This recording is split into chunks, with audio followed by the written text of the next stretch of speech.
અંદર જો આગાસ પાસે કાવીઠા કરીને છે, રાજચંદ્રજીનો બનાવ્યું છે મંદિર.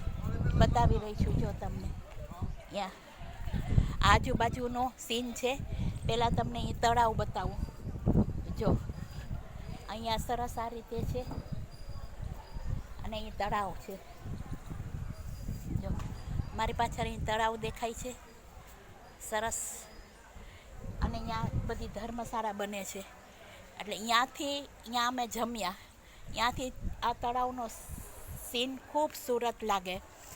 આજની યંગ જનરેશનને જે રિસોર્ટની આદત છે અને સિનિયર સિટીઝનને આવું લુક કદાચ ગમતું હોય, મને તો ગમે છે. જો હું તમને બતાવું, આધ્યાત્મિક અહીં શાંતિનો અનુભવ થાય. જો સરસ તળાવ છે. આવી રીતે બેસવાની છતરી જેવું બનાવ્યું છે, પાછળ તમે જોઈ શકો છો.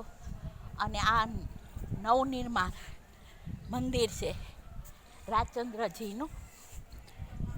જો ચાલો તમને અંદર લઈ જાઓ.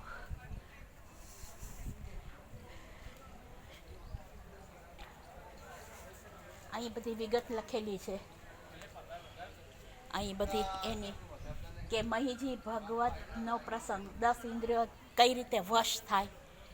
10 ઇન્દ્રિયો વશ થાય તો આપોઆપ બધું વશ થાય અને શાંતિ મળે. એના માટેની સરસ માહિતી આપી છે. અહીં ગામોઠ વટ વિશે માહિતી આપી છે.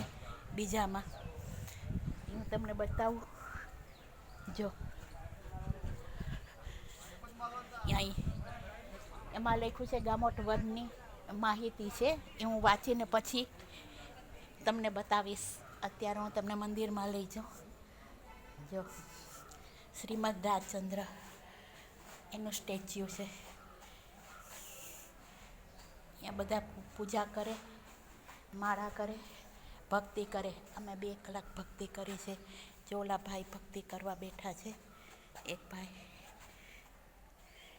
બધા ગાડલા પાથરા છે. અહીં અમે ભક્તિ કરી હતી. જો રાજચંદ્રજીના ફોટા ને બધું સરસ બતાવ્યું છે.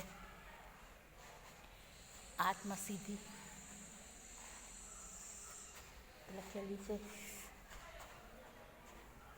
ના આ લખેલું છે આજ્ઞા ભક્તિ લખેલી છે. અને પાછળ તમે જો ઉપર બધું એનું જીવન કથન બતાવ્યું છે. જો ઉપર જીવન કથન એનું બધું બતાવ્યું છે. ખૂબ સુંદર માહિતી આપી છે. હજી તો નવું નિર્માણ છે. પાછળ જો તળાવ તમને જોવા મળશે. તળાવને કિનારે કંઈક રોનક જ અલગ લાગે. ઉપર જો એની જીવન માહિતી એની બધી ઉપર હું વાંચી લઉં. અને આત્મસિદ્ધિ છે. આ જો આત્મસિદ્ધિ છે, રાજચંદ્રજીનો યંગ જનરેશનનો ફોટો છે. યંગ હતા ત્યારનો આ બધા એના ફોટા છે. અહીં બધા ભક્તિ કરે છે.